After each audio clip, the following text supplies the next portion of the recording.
Hello, Ali.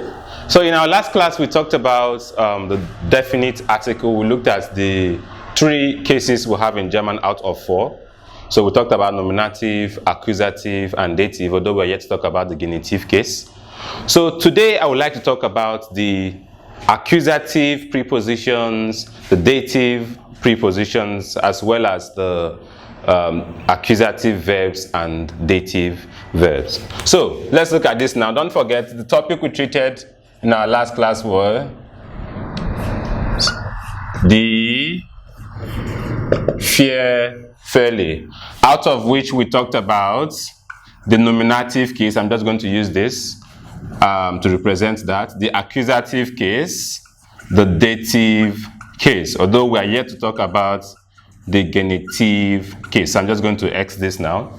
So in our last class, we tried to look at the definite article in the nominative case for masculine, feminine, neuter, and the plural nouns. So today, I'm going to be talking about the accusative prepositions. Now, what are accusative prepositions? These accusative prepositions are made up of 3-letter words, 4-letter words, and when you have them in a sentence, it simply introduces the accusative to the pronoun or noun coming after it. I would like to list out the accusative prepositions. Now here I have bis, durch, ohne, für, gegen, and So what I have here on the board, these are the accusative prepositions. Now, how does the accusative prepositions work in a sentence? Now, let's look at this. I have a sentence that says, I have something for you. Of course, the translations of these prepositions. Bis here means what? Till, or you can say until. Durch here means through. Ohne means without. Für means for. Gegen means against.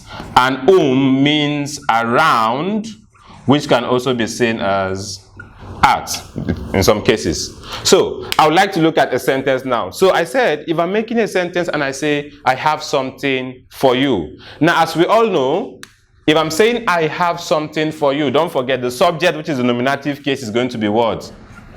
Ich, I. Then the verb is habe, conjugated to agree with ich, as we know, verb conjugation, obviously. Now, I have something for you. What is something in German? Something is etwas. Of course, you can also say was. Ich habe was. Now, for you. For you here is going to be für. Now, since we have an accusative preposition here, now, of course, we have this to be you, do. We also have this to be you, and we also have this to be what? You. These are pronouns. Singular, informal you, plural, formal, or singular you, and here we have the informal, plural you. So I want to use this. Now, if you recall in our last class, we talked about du, dich, and der. So because these here are accusative prepositions, which is this, obviously from that table, I will have to be using what? Dich. So from here, I'm simply going to have what? Dich. Now, I'm not using du, the pronoun you. Why? Because here, it's the nominative pronoun do. While the accusative for the said pronoun we have here is what? Dich. As such, I can say ich habe etwas für du, but ich habe etwas für dich. Now let's look at the next one we have here. Now we have ohne. Ohne. If I say the lady is without a man. The lady is without a man. The lady in German is what? Die Dame. Now is without a man. So ist, don't forget, ohne is without. So we have ohne. Now a man, as we all know from our previous class, man is masculine, right? So ein Mann. And for masculine nouns, ein which is the indefinite article, changes to what? Einen. So which simply means I'm no longer going to say ein Mann, but einen Mann. So here we have die Dame ist ohne einen, which is the accusative case noun, man. So as you can see here, because of the presence of what? The accusative prepositions, we have the accusative case coming after it. Which is why I said earlier on that when you have the accusative preposition in the sentence, then the noun or pronoun coming after such preposition, which is the accusative in this case, would have to take the accusative word case. Now look here, we have a pronoun here. So, do, and the accusative, it takes what? Dish. And if you look closely here, we have a noun in the indefinite form, and because of this accusative preposition, it takes what? Einen. So, initially it's ein. Let's say, for example, I say, a man is without a man. Let's put it that way. So, I'm going to have, ein Mann ist ohne einen Mann. So if you look closely here, the man I have here is the subject of the sentence. As such, it goes with ein. But because of this accusative preposition, the same man in this case now is no longer the subject of the sentence, but what? The direct object of the sentence as a result of what? The accusative preposition now changed from ein to what? Einen. So you see, the accusative preposition basically brings about or imposes or forces the accusative form of the noun or pronoun in the sentence. So wherever you have the accusative preposition, you're definitely going to be having the accusative case. Now, there are also other cases where I can still have the accusative preposition without clear indication of what? The accusative word form. Let's look at the practical example now. If I say, I am coming around 3 o'clock, or I'm coming at 3 o'clock.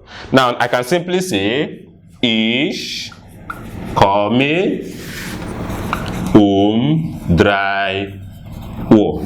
Now, if you compare these sentences, you notice that here we have a clear indication of the indefinite article, but here I don't have any words article.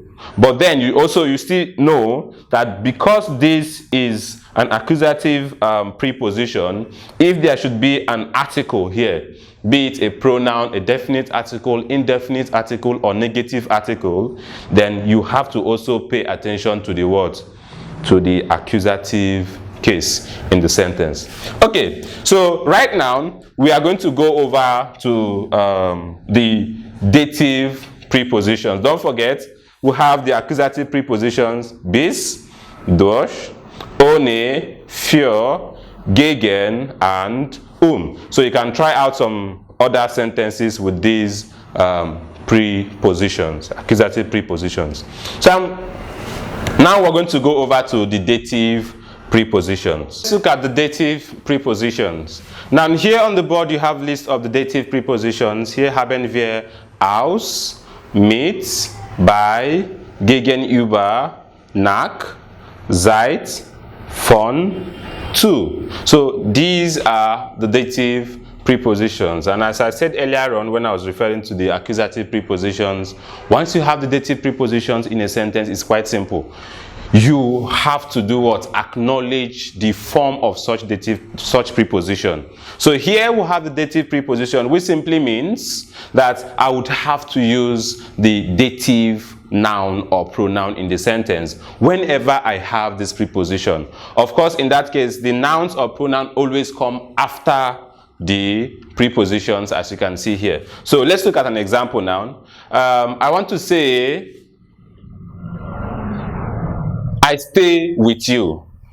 I stay with you. Of course, somehow German has affected my English. I am staying with you. So, you see, I am staying with you will simply be ich. The verb to stay is what? Bleiben. So for ich, I will say ich bleibe by der.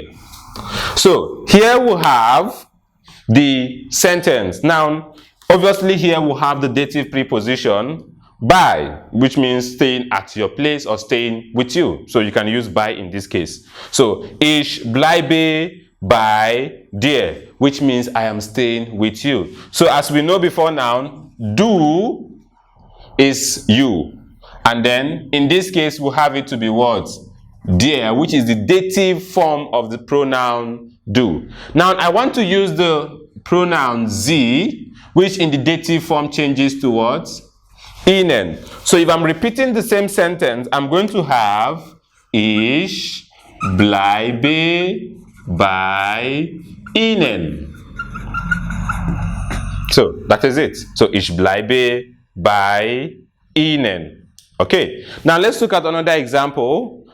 We have nach. Now I'm going to make a complex sentence now. I want to say after the class or after the lesson, I am going home. So let's look at this. It's going to be nach dem Unterricht gehe ich nach Hause. Good. So if you look closely here, you see we have the preposition nach. So after, and here we have Unterricht, which is a masculine noun, which changes from der to dem. So nach dem Unterricht gehe ich nach Hause, which simply means after the lesson, after the class, I am going home. So because of this dative preposition here, the article has to change from der to them.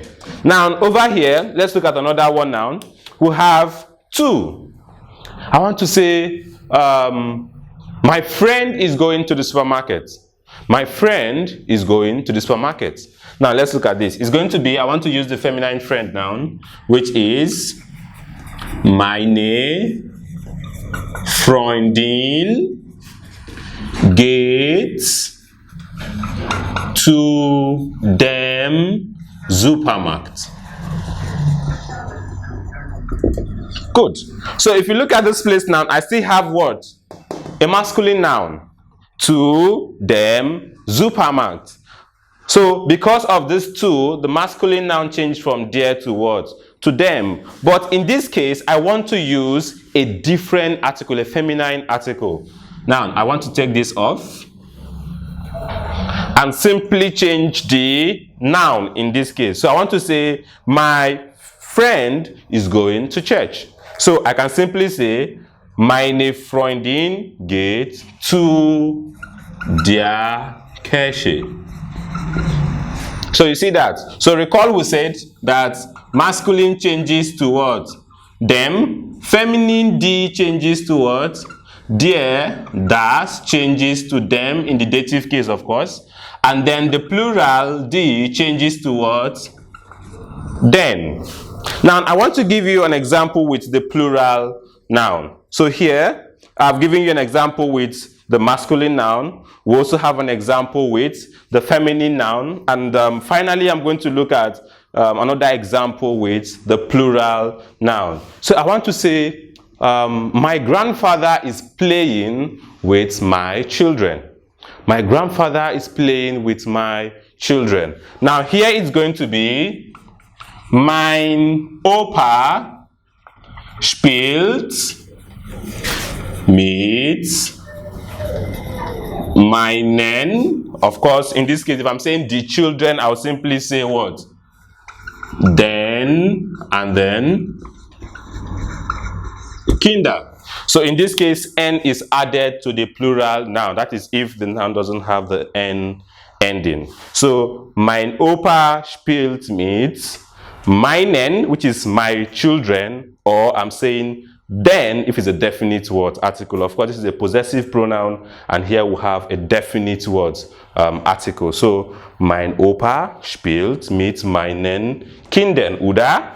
Mein Opa spielt mit den Kindern. Of course, the both of them have different meaning. The other is saying, my grandfather is playing with my children, while this other one says, my grandfather is playing with the children. So here you have it. These are dative prepositions. You can try out some other sentences here. We have seid, we have von, we have zu, we have gegenüber, which is opposite. Ich wohne gegenüber der Schule. I live opposite the school. So you can as well try out the other prepositions we have here. So right now we're going to go over to the next thing we have now.